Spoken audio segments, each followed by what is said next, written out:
to present day construct. And as we know, formerly education was the subject of state list. And in 1976, through 42nd Amendment, the education was kept in the concurrent list. And in the concurrent list, we can make the policies or rules and regulations on the education, state as well as the union government. The education policy, as we know, it refers to the collection of laws and rules that govern the operation of education system. Every system, it requires a policy for the proper development. And if we see the importance of education policy, so for schools, colleges, established rules and procedures are required for maintaining quality in learning and safety, and as well as the expectations and the accountability. So without education policy, education institutes cannot function properly, and they are unable to meet or to fulfill the needs of students. So the policy is one of the very important collection of laws and rules which govern the whole operational system of education pattern or an education system. So why it is important? Because everywhere we require the quality of learning and safety, as well as the responsibility, as well as the accountability of those who are involved in this process. So without education policy, education institutes would lack the structure and they will be unable to meet the needs of students. In the same way,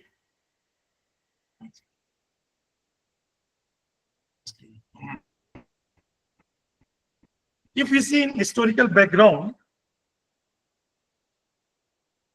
in our independent India, the first policy came in 1968, and that was aiming to achieve radical restructuring and equalize educational opportunities based on recommendation of Kothari Commission. And you will be aware the DS Kothari Commission has given some recommendations, and these were related to free and compulsory education till 14 years of students. 3 languages formula was also given: Hindi, English, and regional language. Teachers training and development. Emphasis was given on science and technology, and equalizing educational opportunities.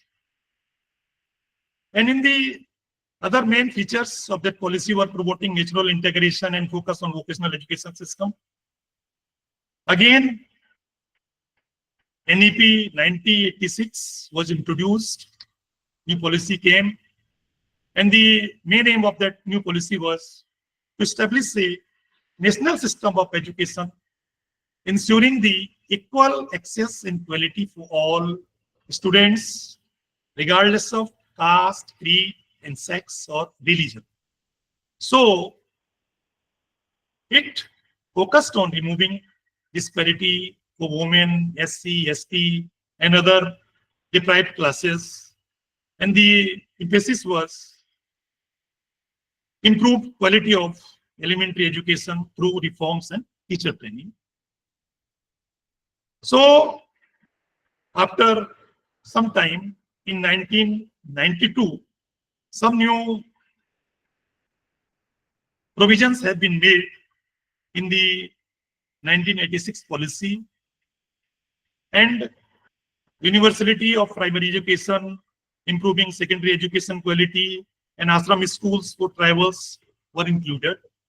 So the 1986 policy was child-centric approach, Operation Blackboard or extended open university system or Sarv Shiksha Abhiyan, midday meal, KV, Kendriya Vidyalaya, Navodaya Vidyalaya, they all were started through this policy. So these were the policies which were introduced before NEP 20. But observation of our Supreme Court was that our today's education failed to reform human behavior. And the another observation was with increasing literacy level, there was decline in the values of society. So on the basis of these two observations, there was a call for transformation in the education system. And Union government approved on 29 July 2020 the new education policy. And the main aim of that policy was universalization of education from preschool to higher level. So overall, if you see the vision of the NEP is India-centric education system that contributes directly to transforming our nation sustainably into an equitable and vibrant knowledge society by providing high quality education to all. So the India-centric education system, actually before implementation of NEP 20, our education system was in fragmented manner. Every state was having its system.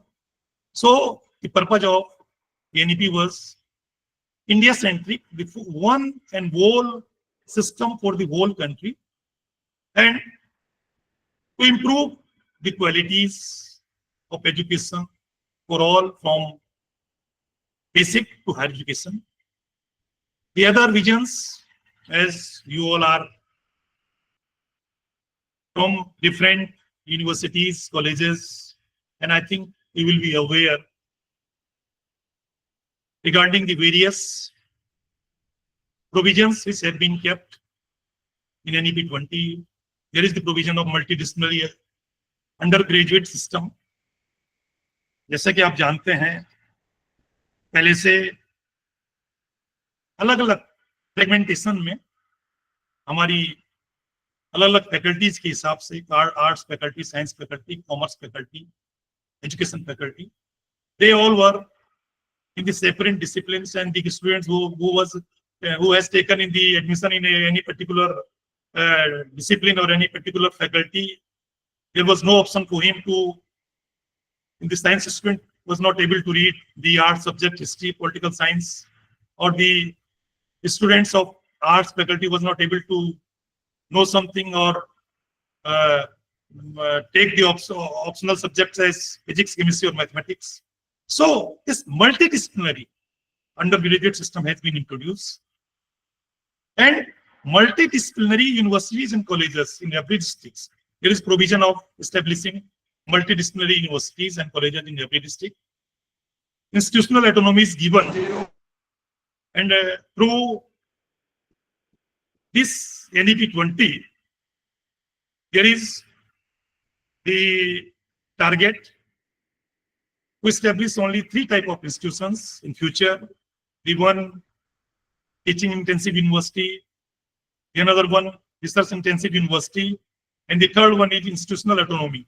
All the affiliated colleges which are presently functioning, later on, they can change their status as autonomous institution, and they will be affiliated only to their parent university, only for the purpose of examination, only purpose of degree.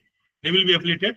So examination and admission process, they will be in the hands of these autonomous institutions. Universal access.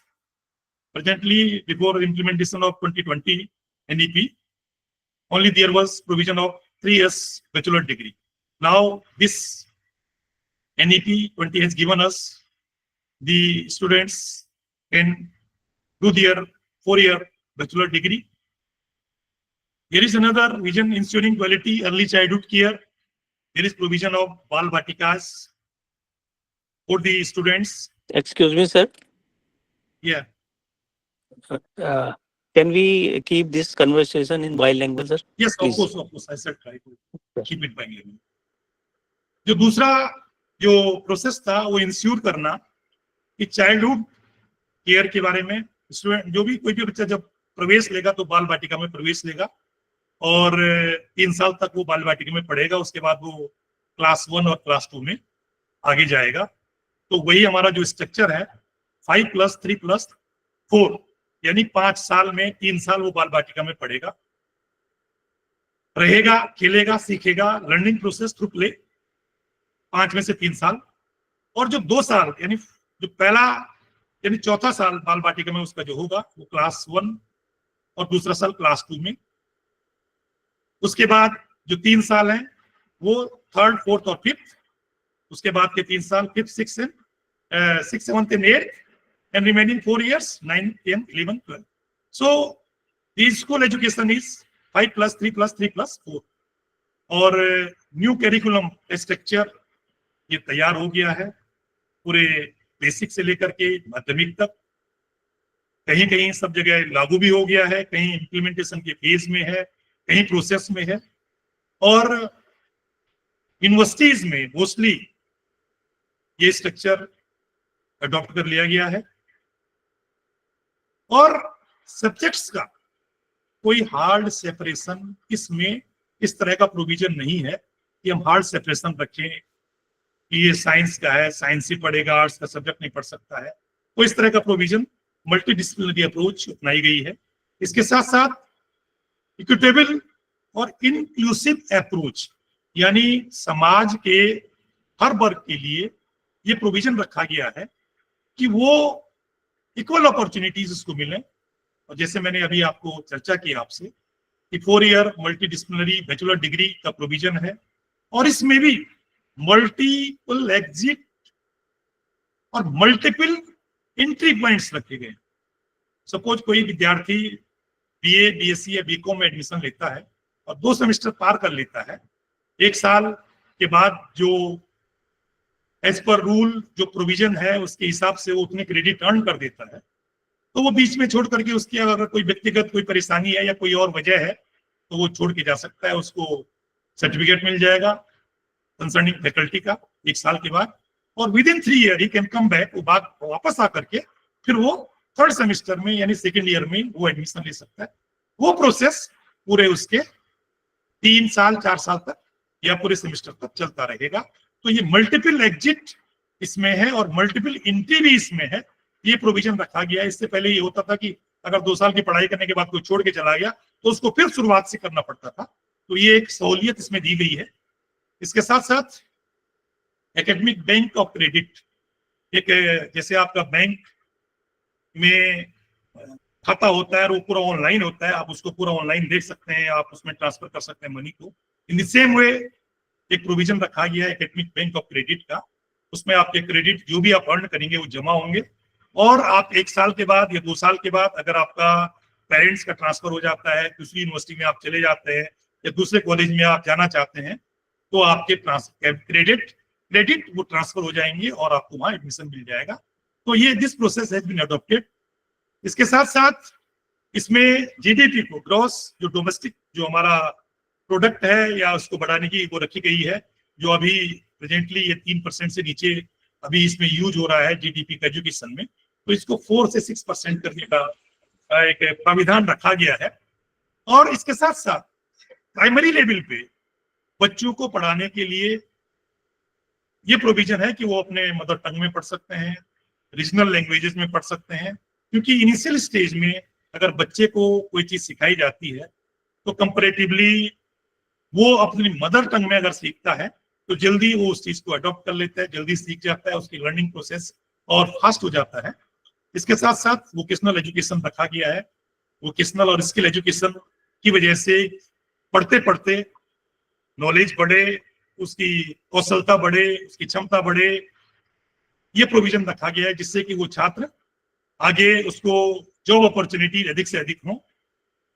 इसके साथ साथ research को आगे बढ़ाने के लिए national research foundation बनाया गया है और इसमें श्रेष्ठतम शोध का कार्य किया जाए और यूनिवर्सिटीज और कॉलेजेस में सीड रिसर्च को बढ़ावा दिया जाए, उनके लिए एक व्यवस्था की गई है, एक प्राविधान है इसमें।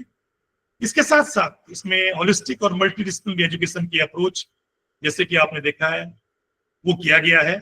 इसके साथ साथ ऑप्टिमल लर्निंग एनवायरनमेंट और स्टूडेंट्स को ज्यादा से ज्यादा सपोर्ट की बात भी एनईपी में कही गई है और एडॉप्शन ऑफ आर्टिफिशियल इंटेलिजेंस, जो कृत्रिम इंटेलिजेंस की भी इसमें बात की गई है, क्योंकि आज का जो युग है इसमें इसकी महत्ता और बढ़ गई है। तो बच्चे को ये चीजें, ये जानकारी मिले और वो जल्दी से किसी भी क्षेत्र में उसके रोजगार की संभावनाएं और बढ़े, तो ये प्रोविजन किया गया है।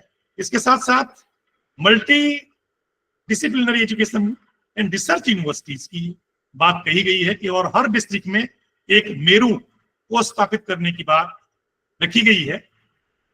कोडिंग, जो कि एनईपी से पहले आपने देखा होगा, जब बच्चा इंटरमीडिएट कर देता था या जब वो इंजीनियरिंग में जाता था तो वही वो कोडिंग समझता था या सीखता था।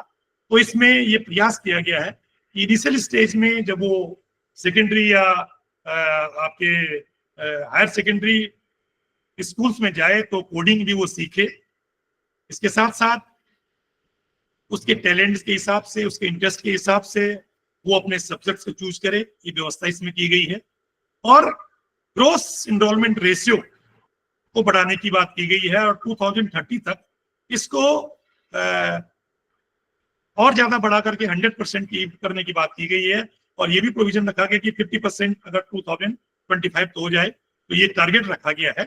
और आपने देखा होगा पहले एक प्रक्रिया ये थी कि इंटरमीडिएट के बाद अगर बच्चे का गैप होता था तो 3 साल से अधिक गैप वाले को ग्रेजुएशन में एडमिशन नहीं दिया जाता था।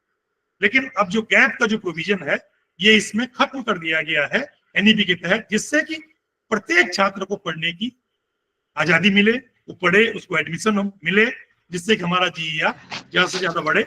इसके साथ साथ जो पूरे प्रोविजन है वो लाइट बट टाइट रेगुलेशंस, जो हमारे रेगुलेशंस हैं वो बहुत लाइटली उनको इम्प्लीमेंट करने के फेज में रखा गया है और टाइटली वो चीजें आगे बढ़े।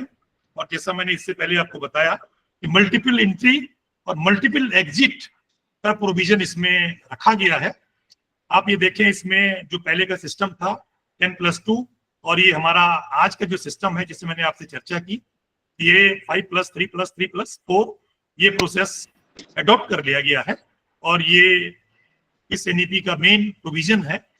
इसके साथ साथ जैसे कि मैंने आपसे अभी चर्चा की, रिसर्च इंटेंसिव यूनिवर्सिटीज 3 तरह के इंस्टीट्यूशंस होंगे, टीचिंग यूनिवर्सिटीज और ऑटोनोमस कॉलेजेस। तो इसमें holistic and multi disciplinary education को दिए जाने की पूरी व्यवस्था किए जाने का प्रयास किया गया है। टीचर एजुकेशन में भी अगर आप देखें तो न्यू एनईपी में 4 ईयर इंटीग्रेटेड बीए पे इंफेसिस किया गया है और इस प्रोसेस को 2030 तक अडॉप्ट करने का टारगेट दिया गया है। लेकिन साथ साथ 2 ईयर बीएड उनके लिए जो एग्जिस्टिंग बैचलर डिग्री वाले हैं प्रोविजन रन करेगा और जो लोग पोस्ट ग्रेजुएशन कर लिए होंगे या कर चुके हैं उनके लिए भी फिलहाल 1 ईयर बीएड डिग्री का प्रोविजन एज इट इज रखा गया है। अब थोड़ा सा हम इस परिप्रेक्ष्य में आपसे चर्चा करेंगे। हम बात करते हैं आईकेएस की। आईकेएस एक बहुत महत्वपूर्ण पार्ट है हमारे एनईपी का। हम इंडिया के बारे में बात करते हैं। इंडिया को सिंपली हम ज्योग्राफिकली अगर हम उसकी बात करते हैं तो हम कहते हैं कि India that is from Pakistan the boundary is through demarcated by Radcliffe line और फ्रॉम China the boundary is demarcated by McMahon line. Amit Gaur ji please switch off your mic. Amit Gaur please. और यदि हम Amit Gaur sovereign democratic republic के परिप्रेक्ष्य में Someone know देखें to Amit God, please tell him. तो Please switch off. 1980 में Amit God, socialist and secular attributes के रूप में हमने जो प्रोविजन पहले से हमारे कॉन्स्टिट्यूशन में थे उसमें 42nd अमेंडमेंट के द्वारा हमने इसको सोशलिस्टिक और सेकुलर एट्रीब्यूट इसमें जोड़े हैं ड्यूरिंग द इमरजेंसी रूल। लेकिन हम रियलिटीज में इंडिया के बारे में बात करें तो हमारा जो विष्णु पुराण है वो कहता है कि उत्तरम यद समुद्रस्यम हिमाद्रस्यैव दक्षिणम वर्ष तत् भारत नाम भारतीय संतति। तो ये जो भारत की बात की जाती है ये हम इसको एक स्पेसिफिक ज्योग्राफिकली तो रेड क्लिफ और मैकमोहन और अदर जो बाउंड्रीज है उनके परिप्रेक्ष्य में डिफाइन कर सकते हैं। लेकिन हम यदि इसको एक सांस्कृतिक परिप्रेक्ष्य में देखें तो एक ब्रॉड प्रोस्पेक्टिव में हमको इसको देखना होगा। अगर हम इंडियन नॉलेज सिस्टम की बात करें तो ये इस पूरे कॉन्टिनेंट में जो थाउजेंड्स ईयर से जो नॉलेज हम लोगों ने डेवलप किया है दैट नॉलेज इज आईपीएस पूरे सब कॉन्टिनेंट में। और ये एक दिस इज सिस्टम डिफरेंट जो रेंजेस हैं हमारे डिफरेंट फील्ड्स हैं, चाहे फिलोसफी हो, साइंस हो, मैथमेटिक्स हो, मेडिसिन हो, लिटरेचर हो, आर्ट हो, स्पिरिचुअलिटी हो, these all are the parts of this IKS system। तो अगर हम सिस्टमेटिक ट्रांसफर ऑफ नॉलेज की बात कर रहे हैं तो ये हमारा जो IKS है जनरेशन टू जनरेशन ये ट्रांसफर होता गया है। और ये नॉलेज ट्रांसफर का एक हमारा एक सिस्टम है IKS।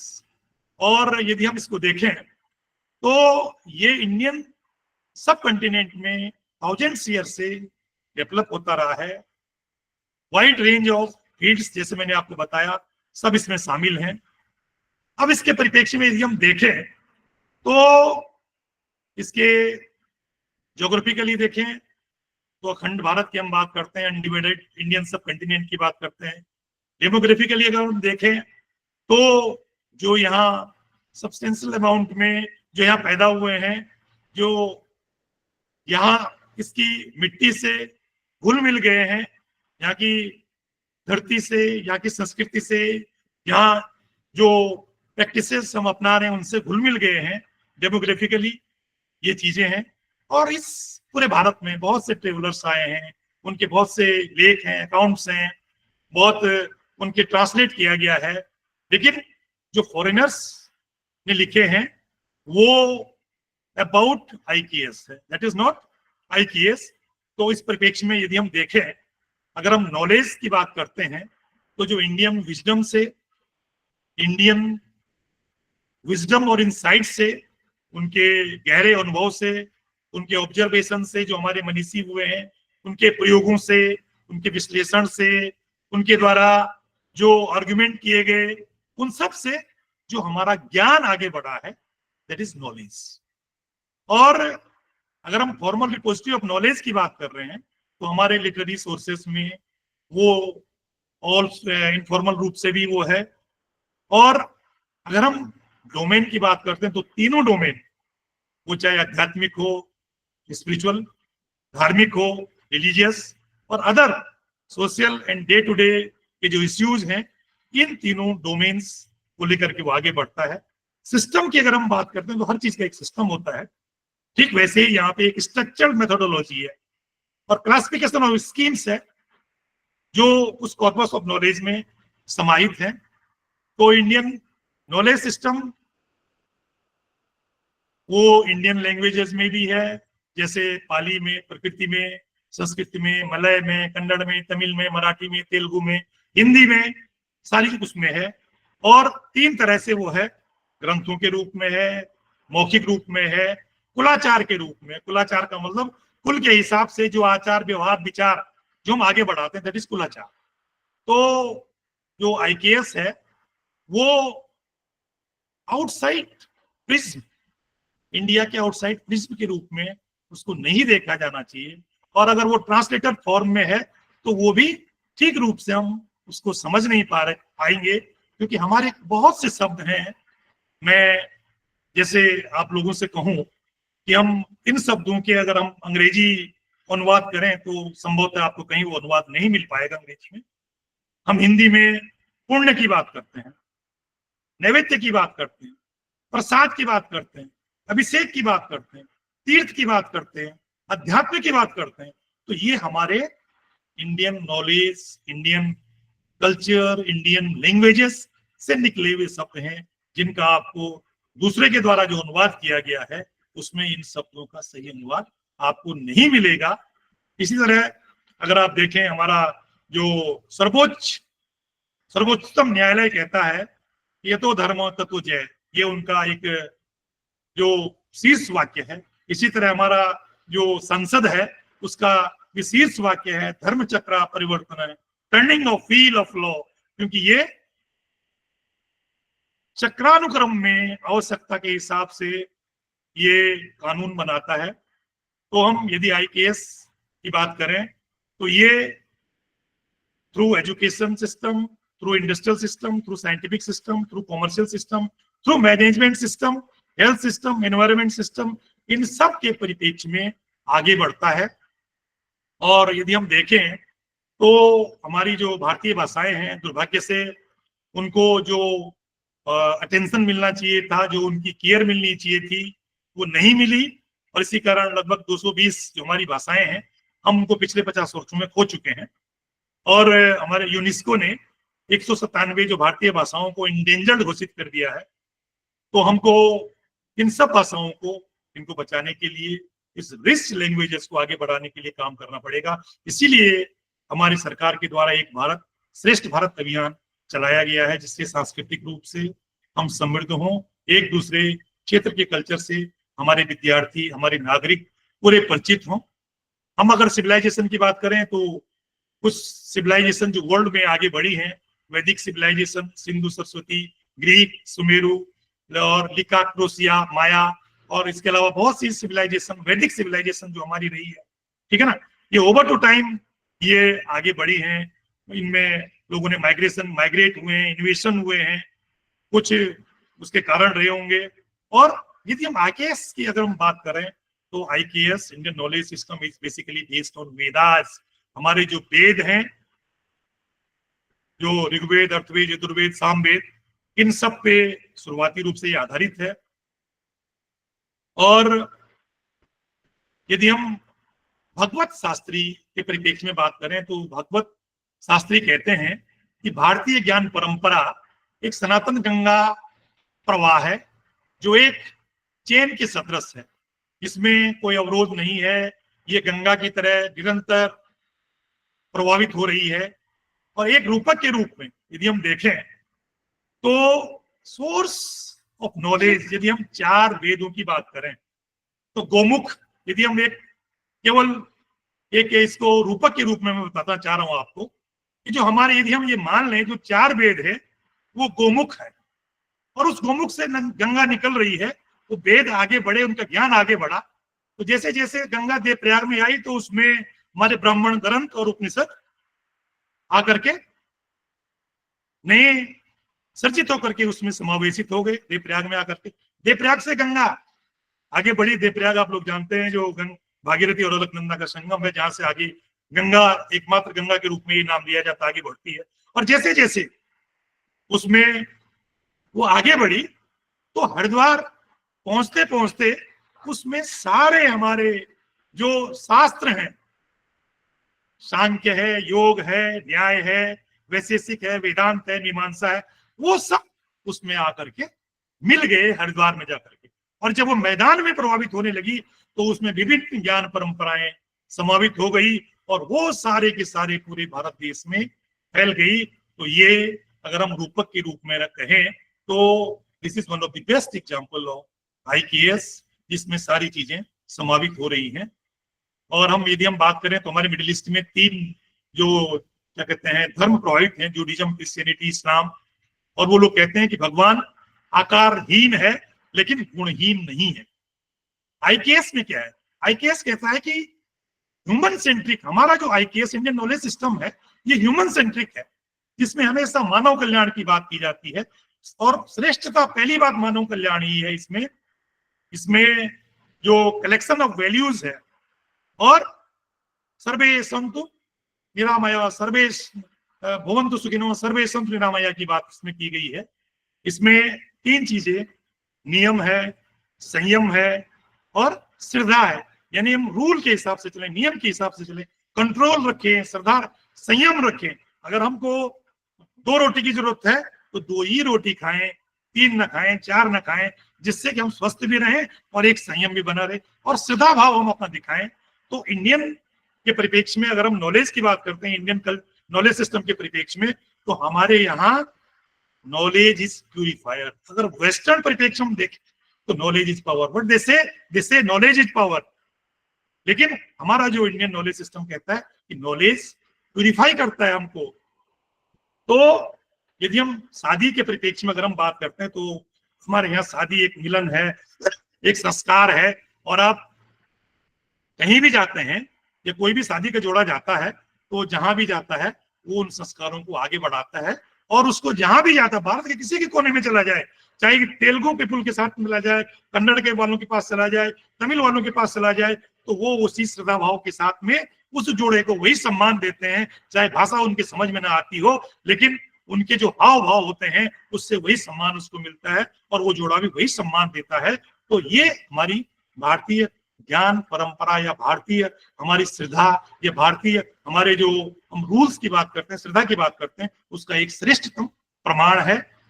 मोहम्मद गजनी के टाइम पे अल्बर्नी 11वीं सेंचुरी में उन्होंने एक किताब लिखी थी, वो आए थे और किताब लिखी किताब उल हिंद। और उस किताब उल हिंद में उन्होंने 3 बातें भारतीयों के बारे में कही कि वे घबराते नहीं है, वे बड़े निडर हैं, मृत्यु से डरते नहीं है और नहीं वो कभी झूठ बोलते दूसरे का। और तीसरी बात उन्होंने कही है प्राउड ऑफ नॉलेज, और उनको बड़ा प्राउड है। 11वीं सेंचुरी की हम बात कर रहे हैं, उनको अपने ज्ञान पे बड़ा अभिमान है। यानी हमारा ज्ञान, इसका आशय ये है कि हमारा ज्ञान बड़ा समृद्ध रहा है पहले से। और मैकुले की जब व्यवस्था आई, जो उन्होंने हमारे अंग्रेजों ने जो व्यवस्था डाली, उनकी अगर हम 3E की बात करें तो उन्होंने 3 ट्रिम कार्ड हमको दिए, E for English, E for education and E for empowerment. और यही 3E के आधार पे उन्होंने हमारी यहाँ शिक्षा व्यवस्था लागू की और वो व्यवस्था हमारे चलती आ रही थी अभी तक। तो इस परिप्रेक्ष्य में अगर हम देखें, लेकिन हमारी जो पंच तत्व की बात कही जाती है, जिसमें अर्थ, वाटर, एयर, फायर और स्काई, जिसको हम कहते हैं पृथ्वी, जल, वायु, अग्नि और आकाश, ये पंच तत्व की हम जहां बात करते हैं, और वो भी अगर आप वैज्ञानिक परिप्रेक्ष्य में देखते हैं तो वो चीज भी हमारी साबित होती है। तो इस परिप्रेक्ष्य में हम बात करें तो ये हमारा पूरा देश ज्ञान का भंडार रहा है, इसमें कोई दो राय नहीं है। अब हम एनईपी के परिप्रेक्ष्य में जो हमारा स्ट्रक्चर लागू हुआ है, इसमें आप लोग बहुत ज्यादा, मैं समझता हूँ कि डिस्कस करने की आवश्यकता नहीं है, आप लोग सब परिचित हैं। लेकिन फिर भी एकेडमिक ईयर की हम बात करते हैं, 1 साल का पूरा, उसमें 2 सेमेस्टर हमारे इवन एंड ओड 2 सेमेस्टर में वो चलेगा। कोर्सेज अलग अलग कोर्सेज इसमें रखे हुए हैं, IAPC जिसको हम बोलते हैं, इंटर्नशिप, एसोसिएटशिप और क्या कहते हैं प्रोजेक्ट और कम्युनिटी फील्ड वर्क, ये सारी चीजों की भी इसमें समावेश किया गया है। इसके अलावा आप लोग क्रेडिट जानते हैं, क्योंकि 1 सप्ताह में 1 घंटे का जो वो होगा, पढ़ाई होगा, तो 1 घंटे 1 क्रेडिट के बराबर। अगर 1 क्रेडिट का कोई स्ट्रक्चर्ड कोई आपका कैरिकुलम है, कोई सिलेबस है, तो इसका मतलब ये हुआ कि क्या कहते हैं सेमेस्टर में 15 सप्ताह होते हैं, तो अगर 1 क्रेडिट का है तो 15 घंटे की पढ़ाई। अगर 4 क्रेडिट का कोई कोर्स है तो इसका मतलब 60 घंटे की पढ़ाई उसमें होनी चाहिए, या आप दूसरे रूप में कह सकते हैं 60 लेक्चर, प्रत्येक लेक्चर 1-1 घंटे का होना चाहिए। इसी तरह हम CGPA की बात करते हैं, क्यूमुलेटिव ग्रेड पॉइंट जो हम अवार्ड करते हैं, that is cumulative, that is ये सारे सेमेस्टर का जिसको हम योग कह सकते हैं। इसी तरह ग्रेड पॉइंट की इसमें बात की गई है, स्टूडेंट्स को कोई जो भी मार्क्स मिलेंगे वो ग्रेड के रूप में मिलेंगे, और ग्रेड स्कोर क्या होगा, स्कोर कार्ड उस पर होगा, इसके आगे इसके परिप्रेक्ष्य में आगे मैं बात करूंगा आपसे। और जो हमारे कोर्सेस, और इसमें मैं देख रहा था कि जो पार्टिसिपेंट्स हैं, mostly all participants are from the, mostly more than 75% participants are from Uttarakhand state, and for the Uttarakhand state new credit framework has been introduced by the state government. जो नया क्रेडिट फ्रेमवर्क हम लागू करने जा रहे हैं 2025-26 से हमारे सारे कॉलेजेस में और सारे हमारे जो हायर एजुकेशन इंस्टीट्यूशन हैं, यूनिवर्सिटीज में ये लागू हो जाएगा। इस परिप्रेक्ष्य में मैं आपको बताना चाहूंगा, इसमें जो कोर्सेज हैं वो कोर्सेज 7 तरह के कोर्सेज हैं इसमें। पहला डिसिप्लिन स्पेसिफिक कोर्स जिसको डीएससी बोलेंगे, दूसरा डिसिप्लिन स्पेसिफिक इलेक्टिव जिसको डीएसई बोलेंगे, तीसरा जनरल इलेक्टिव जेनेरिक इलेक्टिव किसी जेनेरिक इलेक्टिव जी, चौथा वैल्यू एडेड कोर्स वीएसी, पांचवा स्किल एनहेंसमेंट कोर्स एसईसी, आप लोग परिचित हैं इसके बारे में, छठवां एबिलिटी एनहेंसमेंट कोर्स एईसी, और जैसे मैंने आपसे कहा था कि IAPC internship apprenticeship project and community outreach. और इसके अलावा ये सारे कोर्सेस, इनमें से कुछ कोर्सेस को आप ऑनलाइन मोड में कर सकते हैं मूक के माध्यम से, या अदर स्वयं या अदर जो यूजीसी अप्रूव प्लेटफॉर्म्स हैं उनके माध्यम से, और इसमें डिजिटलाइजेशन का भी एकेडमिक प्रोजेक्ट के रूप में समावेश किया गया है। ये अलग अलग कोर्सेज जिनके बारे में मैंने आपसे चर्चा की। इसके साथ साथ यदि हम this is most important aspect of this NEP which we are going to introduce, अगर हम इस परिप्रेक्ष्य में देखें और हमारे यहाँ यदि सेमेस्टर के परिप्रेक्ष्य, ये उत्तराखंड का जो स्ट्रक्चर है, नया क्रेडिट फ्रेमवर्क स्ट्रक्चर जिसको हम अभी लागू करने जा रहे हैं इसी आने वाले सेशन से, तो इसमें अगर हम देखेंगे तो हर सेमेस्टर 22 क्रेडिट का है, फर्स्ट टू 10 पहले से लेकर के 10 तक। और इसमें जो कोर्सेज हैं वो 3 डीएससी कोर्सेज बच्चे को पढ़ने पड़ेंगे, यानी 3, जैसे हम पहले कोर पढ़ते थे जैसे किसी भी फैकल्टी का, उसने 3 फैकल्टी उसकी डिफाइन होगी कि वो किस फैकल्टी में एडमिशन ले रहा है, तो उस फैकल्टी के 3 कोर वो लेगा। जैसे इकोनॉमिक्स ले सकता है, ज्योग्राफी ले सकता है, पॉलिटिकल साइंस ले सकता है, तो ये उसके 3 कोर हो गए। प्रत्येक कोर 4 क्रेडिट का होगा, तो total 12 credit. Okay, then generic, उसको एक जेनेरिक कोर्स लेना पड़ेगा 4 क्रेडिट का। इसके अलावा उसको एबिलिटी एनहेंसमेंट कोर्स 2 क्रेडिट का, स्किल एनहेंसमेंट कोर्स 2 क्रेडिट का, और वैल्यू एडेड कोर्स 2 क्रेडिट का, कुल मिलाकर के 22 क्रेडिट। इसमें हर क्रेडिट इसका एक पूल बना हुआ होगा। और जो एबिलिटी एनहेंसमेंट कोर्स है वो केवल लैंग्वेजेस पे बेस्ड होगा, हिंदी, अंग्रेजी, संस्कृत, या अगर कहीं उर्दू है, उर्दू या कहीं गढ़वाली या कुमाऊनी है तो उस पर बेस्ड होगा। ऐसे ही सेकंड सेमेस्टर में भी ये सारे कोर्स इसी तरह के कोर्स रन करेंगे और प्रत्येक सेमेस्टर 22 क्रेडिट का होगा। यदि हम थर्ड सेमेस्टर में देखें तो थर्ड सेमेस्टर में, सेकेंड ईयर के थर्ड सेमेस्टर में, यहाँ भी जो डीएससी होंगे वो सेम रहेंगे। जेनेरिक इलेक्टिव में थोड़ा सा चेंज आ गया है, तो ये पूल में से या तो डीएससी लेगा, या ये 4 क्रेडिट का, या ये जीई लेगा, दोनों में से एक लेगा, और जीई भी 4 क्रेडिट का होगा। इसके साथ साथ वो एईसी, एसईसी और वैल्यू एडेड कोर्स इसी तरह से उनको आगे बढ़ता जाएगा, कैरी करेगा, तो 22 क्रेडिट। इसी तरह फोर्थ सेमेस्टर में भी सेम थिंग, ये ऐसे ही इसके कोर्सेज रहेंगे। अब हम फिफ्थ सेमेस्टर में अगर बच्चा आता है तो थोड़ा सा चेंज यहाँ पे आपको मिलेगा। वो जो 3 कोर्सेज उसके हैं फिफ्थ में, जो उसने चूज किए हैं फर्स्ट ईयर में या फर्स्ट सेमेस्टर में, वो एज इट इज रहेंगे। उसको कोई इस तरह की फैसिलिटी नहीं है कि वो उसके पूरे अपने बैचलर कोर्स के डिसिप्लिन में कहीं भी वो डीएससी को चेंज करे। They will shall remain as it is, वो कहीं चेंज करने की उसको सुविधा नहीं दी गई है। तो जो डीएससी है यहाँ पे भी वही प्रोसेस उसको अडॉप्ट करना पड़ेगा, या तो पूल में से एक डीएससी लेगा या एक जी लेगा। लेकिन अब आप यहाँ पे देखेंगे कि वो केवल वो दोनों कोर्स एईसी और वीएससी के आगे वो केवल 4 तक ही पढ़ेगा, 5वें सेमेस्टर में नहीं पढ़ेगा। 5वें सेमेस्टर में वो स्किल एनहेंसमेंट कोर्स को पढ़ेगा 2 क्रेडिट का, और इसके साथ साथ आईएपीसी ये यहाँ पे 4 क्रेडिट का होगा। यानी उसके पास पूरा ऑप्शन है, या तो इंटर्नशिप करे, या अप्रेंटिसशिप करे, या प्रोजेक्ट का काम करे, या कम्युनिटी आउटरीच यानी फील्ड वर्क में जाकर के अपना काम करे। तो ये 22 क्रेडिट का उसका फिफ्थ सेमेस्टर भी होगा और 6th सेमेस्टर भी होगा। इसी तरह अगर हम 7th सेमेस्टर में देखें तो 7th सेमेस्टर में आते आते उसका कोर केवल एक ही रहेगा, और वो कोर होगा 4 क्रेडिट का उसका। लेकिन यहां अगर आप देखें उसको इलेक्टिव यानी डीएससी या जेनेरिक, यहां उसको चॉइस दी गई है। या तो वो डीएससी के 3 कोर्स पढ़े, 4 क्रेडिट के, या वो 2 डीएससी के पढ़े और 1 जीई का पढ़े, या वो 1 डीएससी पढ़े और 2 जीई के कोर्स पढ़े, यानी कुल मिलाकर के 12 क्रेडिट और 4 डीएससी के 16 क्रेडिट। और इसके साथ साथ यदि हम इसकी बात करें आईएपीसी की बात, तो यहाँ उसके हो गए 6 क्रेडिट, तो 12 और 4 16 और 6 22 क्रेडिट उसको पढ़ने होंगे। हाँ, इसमें 8 सेमेस्टर में जैसे वो जाएगा तो वहां भी फिर उसके पास वही चीज उसके पास रहेगी और उसके फिर उसमें भी 22 क्रेडिट पढ़ने पड़ेंगे।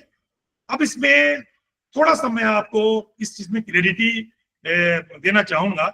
कोई भी स्टूडेंट आगे मेजर, तभी उसको मेजर सब्जेक्ट एडॉप्ट होगा या मिलेगा जब उसके डीएससी और डीएसई दोनों मिला करके 80 क्रेडिट होंगे, तभी उसको मेजर मिलेगा। अगर 80 क्रेडिट नहीं होंगे तो उसको माइनर मिलेगा। यानी उसने अपनी स्टडी में डीएसई, जो डीएसई होगा, डीएसई का मतलब ये है अगर किसी ने ज्योग्राफी, इकोनॉमिक्स और हिस्ट्री उसके अगर कोर सब्जेक्ट है, डिसिप्लिन स्पेसिफिक कोर्स में है, अगर उन्हीं से रिलेटेड उसने लिया है, किसी एक से रिलेटेड, तो वो उसका डीएसई उसके लिए हो जाएगा, ठीक है ना। और जी उन 3 के अलावा अगर लिया है तो उसके लिए वो जी हो जाएगा। तो ये बेसिक डिफरेंस यहाँ पे देखने को मिलेगा। और 9th सेमेस्टर में अगर हम देखते हैं तो 9th सेमेस्टर में हमें यहाँ पे फिर वही टीएससी जो है वो 4 क्रेडिट का, यहाँ उसको केवल एक ही सब्जेक्ट के रूप में पढ़ना, 9th में भी 10th में भी। हो गया, ओके। तो यहाँ पे भी उसको वही डीएससी 3 पढ़ने पड़ेंगे, उसी तरह से 12 क्रेडिट का पढ़ना पड़ेगा इसमें, डीएससी और आइदर डीएससी और जीई, और ऐसे ही 10th सेमेस्टर में भी।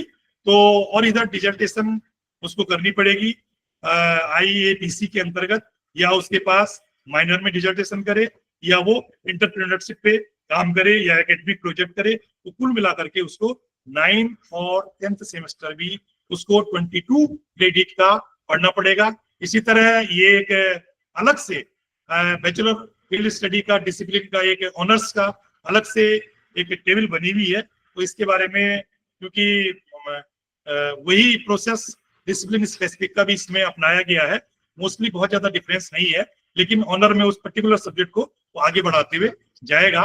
तो कुल मिलाकर के अगर हम देखते हैं तो जो उसके टोटल डीएससी हो रहे हैं वो 20 क्रेडिट के करीब हो रहे हैं। डीएससी पेपर उसके 10 हो रहे हैं, मिनिमम 4 उसको पढ़ने हैं। टोटल जी उसके पेपर 10 हो रहे हैं, मिनिमम उसको 4 पढ़ने हैं। तो माइनर के लिए वो अदर डिसिप्लिन का अगर पढ़ता है तो जी के अगर उसके 7 अगर वो जी के पेपर पढ़ता है तो उसके 28 क्रेडिट उसके हो रहे हैं। इसका मतलब ये हुआ कि वो माइनर उसको मिल जाएगा, माइनर ऑप्ट करेगा वो, ठीक। और रिसर्च मेथोडोलॉजी का भी प्रोविजन किया गया है, वो 6th और 7th सेमेस्टर में इसको इस कोर्स पेपर को रखने का प्रोविजन है। और मेजर में अगर हम देखें तो 3 डिसिप्लिन के उसको पढ़ाई करनी है स्टूडेंट को, और उस 3 डिसिप्लिन में 3 डीएससी वो पढ़ेगा उसी डिसिप्लिन के 3 साल तक। तो ऑनर डिग्री के परिप्रेक्ष्य में अगर हम देखें तो ऑनर और मल्टीपल जो डिसिप्लिनरी है तो उसको एक डिसिप्लिन उसको पूरे 4 साल में पढ़ना पड़ेगा। और ये आप देख रहे हैं 7th और 8th सेमेस्टर में उसको डिसर्टेशन की बात की गई है। मेजर और जो माइनर है उसको अवार्ड कैसे होगा, ये हम कैसे पता चलेगा कि ये मेजर है या माइनर है। तो मेजर, जैसे मैंने आपसे पहले चर्चा की, मोर देन 80 क्रेडिट का होना चाहिए, और माइनर मोर देन 28 क्रेडिट का होना चाहिए। तो इसी में उसको माइनर और जो मेजर है ये डिफाइन होगा। और ग्रेड सिस्टम की हम चर्चा कर रहे थे, this is grade system, outstanding 91 से 1, this is 100 not 199, this is 100, 91 to 100 10 grade point, और A plus excellent 81 to 90 9 grade point, very good 71 to 80 that is 8 grade point, और बी प्लस अगर हम देंगे तो गुड में 61 to 70 उसके मार्क्स का परसेंटेज होगा, वो 7 ग्रेड पॉइंट मिलेंगे। और बी के लिए केवल एवरेज उसका अबव एवरेज हो जाएगा 51 से 60% के बेसिस पे और 6 ग्रेड पॉइंट मिलेंगे। सी एवरेज के लिए है 41 से 50% के बीच में, उसको 5 ग्रेड पॉइंट मिलेंगे। और पास के लिए 33% उसके मार्क्स होने चाहिए, 33 और 40 के बीच उसको मिलते हैं, तो that is 4 grade point. And if his marks is percentage is below 33, that is 32, it means he is fail, A B is for absent। तो इसमें एक और मैं आपको बताना चाहूंगा कि हमारा जो एग्जिस्टिंग प्रोसेस, जो हमारा क्रेडिट फ्रेमवर्क था पहले, क्योंकि हमको रिवाइज क्यों करना पड़ा, क्योंकि 2022-23 में हमने एनईपी लागू कर दिया था। हमारा वो बैच अभी 6 सेमेस्टर की एग्जाम दे चुका है, लेकिन उसमें जो क्रेडिट फ्रेमवर्क था उस समय तक यूजीसी के द्वारा कोई अप्रूव्ड क्रेडिट फ्रेमवर्क नहीं आया। वो कोर्स लागू करने के बाद यूजीसी का अप्रूव्ड क्रेडिट फ्रेमवर्क आया। उस अप्रूव्ड क्रेडिट फ्रेमवर्क के आधार पर उसको हमने अडॉप्ट किया और उसी के आधार पे हमने क्रेडिट फ्रेमवर्क को रिवाइज किया। इसीलिए ये जो नया क्रेडिट फ्रेमवर्क, जिसमें प्रत्येक सेमेस्टर 22 क्रेडिट का है, ये हमने अडॉप्ट किया है। तो इसमें एक और जो चेंजेस हुए हैं वो ये कि फर्स्ट सेमेस्टर से सेकंड सेमेस्टर में ऑटोमेटिकली कोई भी स्टूडेंट चला जाएगा, उसमें उसके लिए कोई बाध्यता नहीं है। लेकिन वो सेकंड सेमेस्टर से थर्ड सेमेस्टर में वो तभी जाएगा जब उसके एटलीस्ट 26 क्रेडिट अर्न करेगा। 26 क्रेडिट अर्न करने का आशय ये है कि कोई भी स्टूडेंट, सपोज कोई कोर्स पेपर 4 क्रेडिट का है, उस कोर्स पेपर में पास हो जाता है, उत्तीर्ण हो जाता है, it means he has earned 4 credit. तो क्रेडिट अर्न का मतलब ये है। तो इसलिए पहले 50% का प्रोविजन था, लेकिन वो चेंज कर दिया गया है। अब वो होने के उस हिसाब से तो 50% तो 44 का 22 होता है, लेकिन उसके लिए 26 क्रेडिट अर्न करना जरूरी है। वो इसलिए प्रोविजन रखा गया है कि स्टूडेंट एक्टिव मोड में रहे, यानी वो ये न सोचे कि 50% ही लाना है, तो वो कम से कम अपनी पढ़ाई की तरफ अपने को मुखरित करते रहे। तो ये पूरा क्रेडिट फ्रेमवर्क हमने इसी परिप्रेक्ष्य में आपसे चर्चा की। थोड़ा सा रेगुलेटरी जो सिस्टम है इसमें क्योंकि समय की बाध्यता है, तो मैं समझता हूं कि जो हम एक 5 जो रेगुलेटरी सिस्टम हमारे यहाँ तैयार किए गए हैं, इसमें हायर एजुकेशन जो नंबर 1 पे जो प्रोविजन जो रखा गया है, ये काउंसिल का, higher education council of commission of India, ये यूजीसी को रिप्लेस करेगा आने वाले समय में। और whatever UGC is doing, these all function shall be carried out by the HECI। इसके अलावा दूसरा नेशनल एजुकेशन, ये क्या कहते हैं, रेगुलेटरी कमीशन, यानी जितने भी रेगुलेशंस बनाए जाएंगे और ये सब आगे जो IITs हैं और या IIMs हैं, इनका जो अपने एक्ट के हिसाब से जो चलते हैं, बाकी सारे के सारे इसी रेगुलेटरी सिस्टम के हिसाब से चलेंगे। ये दूसरा तैयार किया गया। तीसरा नेक, आप सारे लोग, अधिकतर लोग इससे परिचित हैं, नेक्रेडिशन असेसमेंट के लिए जो है ये बनाया गया है। इसके अलावा हायर एजुकेशन ग्रांट कमीशन, यानी जो सामान्य जो प्रशासनिक जो कामकाज के लिए ये कमीशन बनाया गया है। और इसके अलावा जनरल एजुकेशन काउंसिल ने काउंसिल, ये council, this is council, higher education general council and general education council. तो ये सारे बनाए गए हैं रेगुलेटरी मोड के परिप्रेक्ष्य में। यदि हम एनईपी की प्रासंगिकता को देखें तो इसकी क्या लाभदायकता है या किस परिप्रेक्ष्य में लाभदायक सिद्ध हुआ है, सिद्ध होगा या सिद्ध हो रहा है। तो एक तो ये जो रटने वाली प्रवृत्ति है, इससे खत्म हो जाएगी। पहली बात, एग्जाम का जो स्ट्रेस है वो रिड्यूस करने में सहायक होगा। ये टेक्नोलॉजी फ्रेंडली सिस्टम को अडॉप्ट करने में सहायता करेगा। इसके साथ साथ इसमें इंटरनल असेसमेंट की बात की गई है, 25 इंटरनल असेसमेंट इसीलिए हर जगह रखा गया है 25%। और इसके साथ साथ मल्टी डायमेंशनल अप्रोच इसमें रखी गई है। तो ये चेंजेस इस परिप्रेक्ष्य में एनईपी के द्वारा आगे लाए गए हैं। अब यदि हम एनईपी के परिप्रेक्ष्य में अगर एक लब्बो-लबाब के तौर पे कहें तो ये फोकस करता है what to think rather than what to think. हमें कैसे सोचना है, इसको ये ज्यादा इम्फेसिस करता है बजाय इसके कि क्या सोचे। तो इस परिप्रेक्ष्य में एक मील का पत्थर हमारी राष्ट्रीय शिक्षा नीति 2020 साबित होगी। और इसी परिप्रेक्ष्य में मैं आपके संज्ञान में लाना चाहूंगा कि एक बहुत बड़े फिलोसोफर कन्फ्यूशियस चाइनीज फिलोसोफर हुए हैं। वो कहते हैं कि आप मुझे कोई बात बताएं या मुझसे कोई बात कहें तो मैं भूल सकता हूं उस बात, लेकिन वही चीज अगर आप मुझे दिखाएं तो हो सकता है कि मुझे वो याद रहे। लेकिन इसके बाद भी यदि आप मुझे उस कार्य में शामिल करते हैं, मुझे इन्वॉल्व करते हैं, तो निश्चित तौर पे मैं उसको समझूंगा।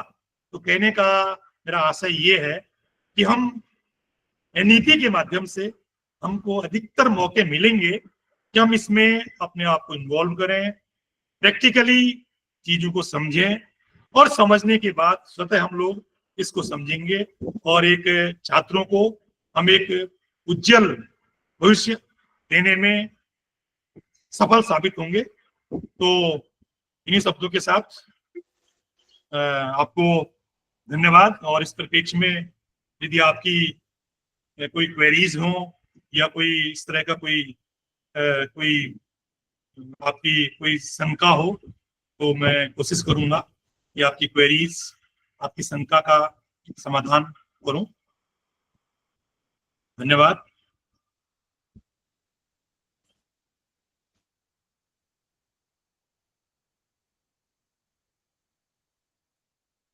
हेलो।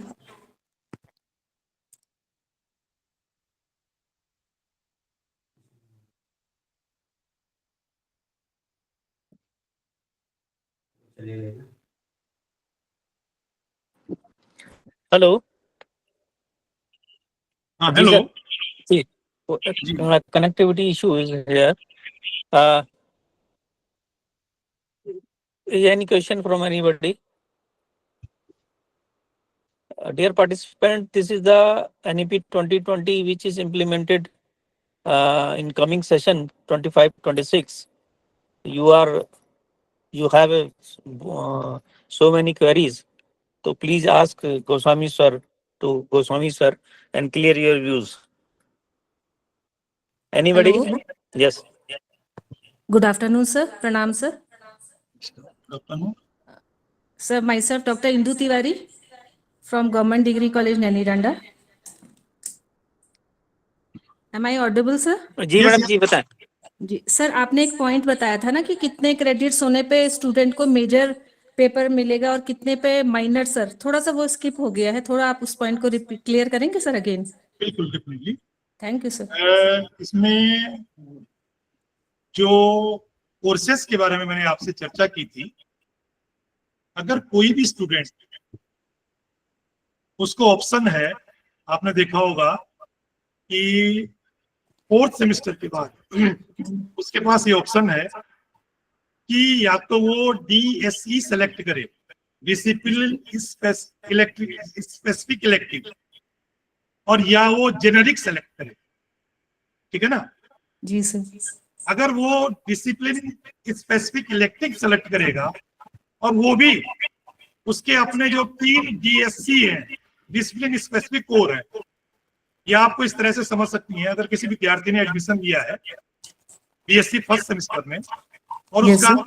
BSc फर्स्ट में और उसके सब्जेक्ट हैं जूलॉजी, बॉटनी एंड केमिस्ट्री, तो चाहता है कि आपके सब्जेक्ट बॉटनी से वो MSc करना चाहता है, तो वो बॉटनी तो पढ़ेगा ही पढ़ेगा। BSc जब तक 3 जा रहे हैं उन तीनों में बॉटनी पढ़ेगा, लेकिन जहां से DSE और GE सेलेक्ट हो रहे हैं तो वो DSE बॉटनी का ही सेलेक्ट करेगा। जी सर। ठीक है ना?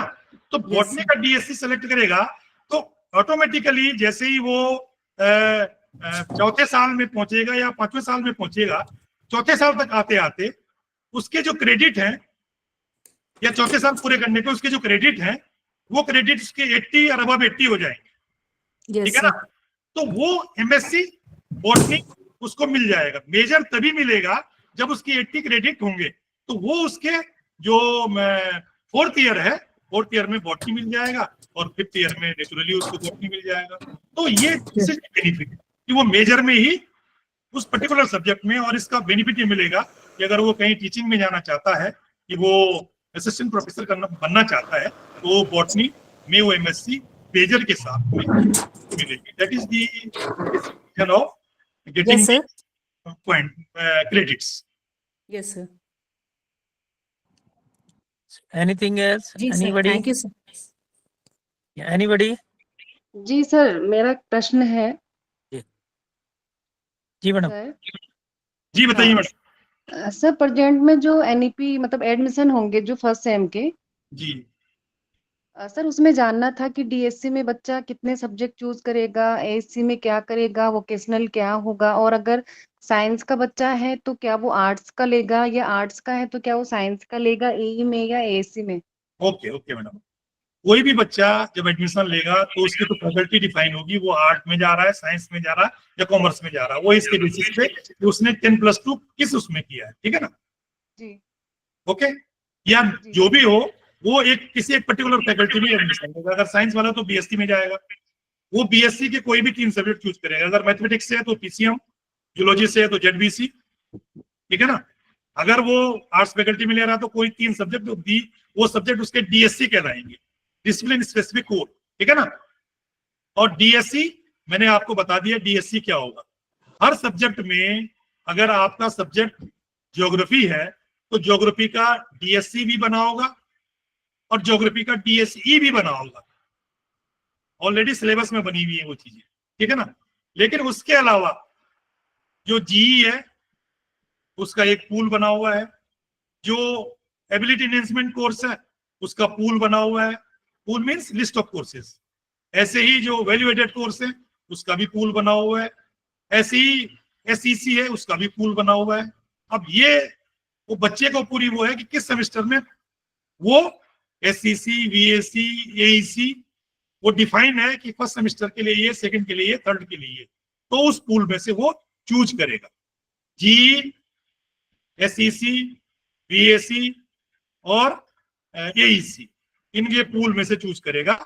और वो सिलेबस में डीएससी और डीएससी ये और चीजें भी सिलेबस में होंगी, लेकिन उसके अलावा भी इनका पूल बना हुआ होगा। तो इलेक्ट्रिक का भी, प्रत्येक डीएसई का भी प्रत्येक सब्जेक्ट का, जैसे बॉटनी है, बॉटनी का डीएससी बना होगा, बॉटनी का डीएसई बना होगा, बॉटनी का जीई भी बना होगा। तो ये सारे सिलेबस में बने हुए होंगे, उस हिसाब से बच्चे को चूज करना। मेरा एक क्वेश्चन था। तो टोटल 7 सब्जेक्ट इस बार हो जाएंगे सर? जी टोटल 7 सब्जेक्ट बच्चे को पढ़ने पड़ेंगे इस बार से मतलब? हाँ, उस हिसाब से हम देखें तो उसको 3 डीएससी पढ़ने हैं, 12 क्रेडिट हो गए। एक हाँ। जीई पढ़ना है, फर्स्ट 4 सेमेस्टर की बात कर रहा हूं मैं। एक जी, जीई पढ़ना है 12 4 16 और हाँ। 6 यानी 2-2 क्रेडिट के एईसी, एसईसी और वीएसी 6 क्रेडिट ही हो गए, 2-2 करके 3 के 6 तो 16 और 6 22, यानी एक सेमेस्टर 22 क्रेडिट का होगा। फर्स्ट से लेकर के 10th तक प्रत्येक सेमेस्टर 22 क्रेडिट। अच्छा, और थर्ड सेम में उसका एडमिशन होगा जब उसका 44 में से 26 क्रेडिट क्लियर होंगे? यस, उसको 26 क्रेडिट उसको मिलने चाहिए, तभी उसका थर्ड सेमेस्टर में एडमिशन होगा। जी ठीक है, थैंक यू सर। सर मेरा एक क्वेश्चन था। जी, ये जो हम एनईपी जो लगा रहे हैं, इसमें जो हमारा एमएससी केमिस्ट्री है सर, इसमें स्पेशलाइजेशन कैसे होगा? इसका कोई प्रावधान है इसमें? केमिस्ट्री में, हाँ, जैसे इनऑर्गेनिक में होता है, ऑर्गेनिक में होता है, फिजिकल में होता केमिस्ट्री में फिजिकल केमिस्ट्री है या कार्बनिक अकार्बनिक जो भी है, उसमें आपके सिलेबस में ग्रुप बने हुए होंगे, आइदर चूज दिस ग्रुप और दैट ग्रुप, ठीक है ना। अच्छा। तो वो उसमें से उसी ग्रुप को चूज करेगा, वहां इस तरह की कोई दिक्कत नहीं है, क्योंकि जो लोग सिलेबस बना रहे हैं वो, और आपको एक और आपकी जानकारी में मैं बताना चाहूंगा कि आप श्रीदेव सुमन उत्तराखंड यूनिवर्सिटी की वेबसाइट पे देख लें, सिलेबस सब उसमें अपलोड हो रखे हैं।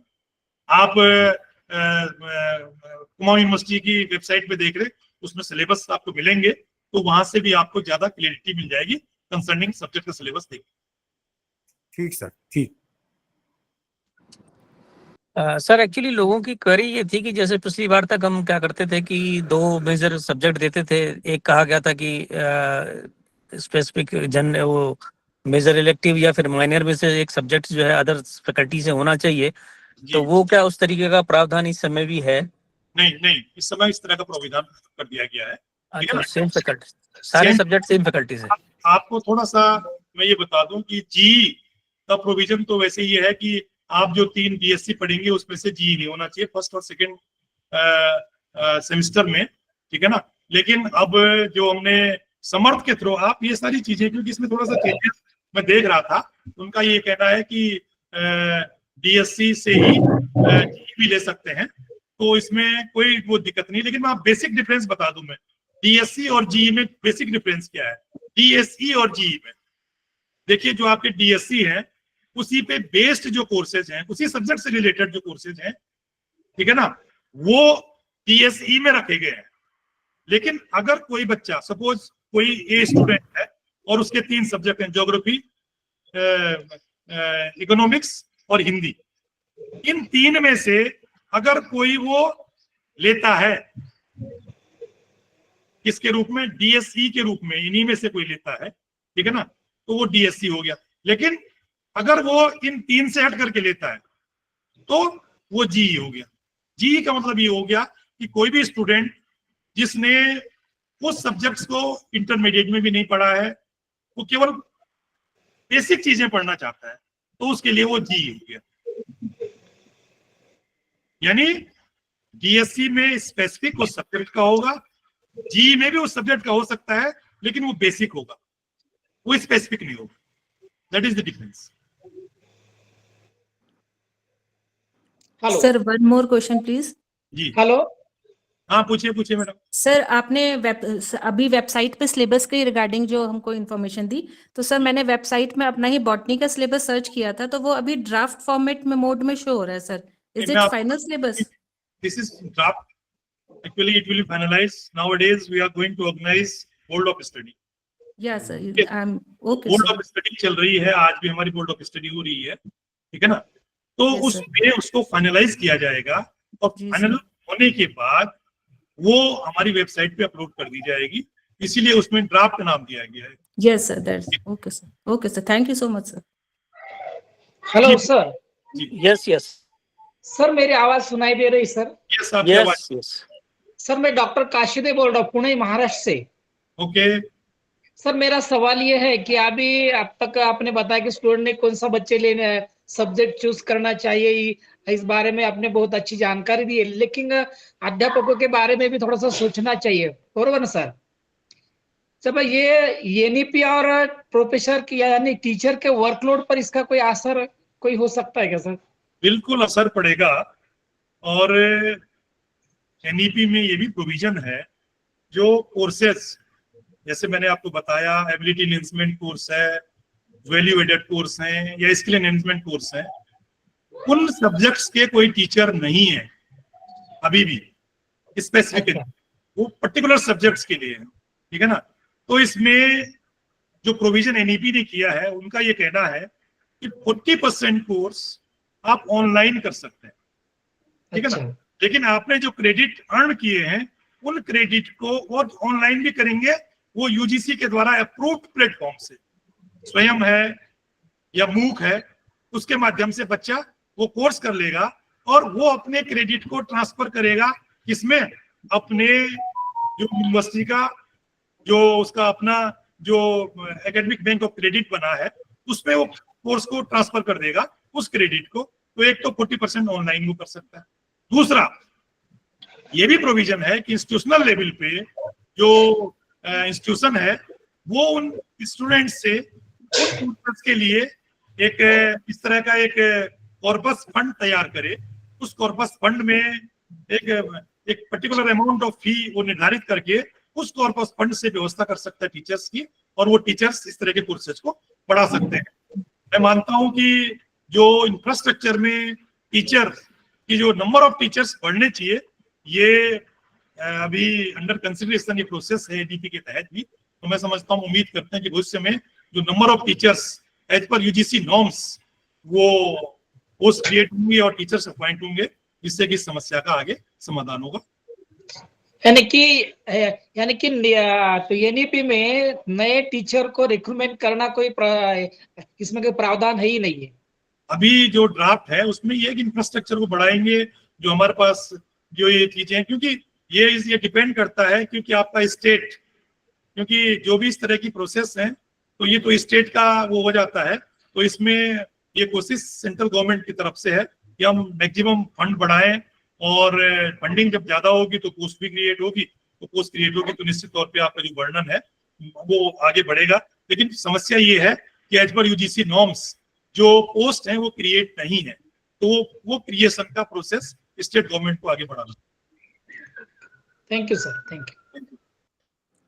Thank you, sir, for your valuable and comprehensive lecture on NEP 2020. You have covered all the things of NEP 2020, including the IKS. मैं AMU अलीगढ़ और कोटद्वार महाविद्यालय की तरफ से आपका हार्दिक धन्यवाद देता हूं कि आपने अपना अमूल्य समय हमें दिया सर, और अपने अनुभव से हमें लाभान्वित किया। Thank you very much sir. Thank you, sir. Again, I want to thanks the Kodwar PG College and especially Dr. Joshi and the whole teaching fraternity of AMU who are involved in this MMC course. So thank you. Thanks to all participants and good wishes to you. Thank you. Thanks to all. Namaskar. Thank you, sir. Thank you. Thank you, everyone. See you in next session.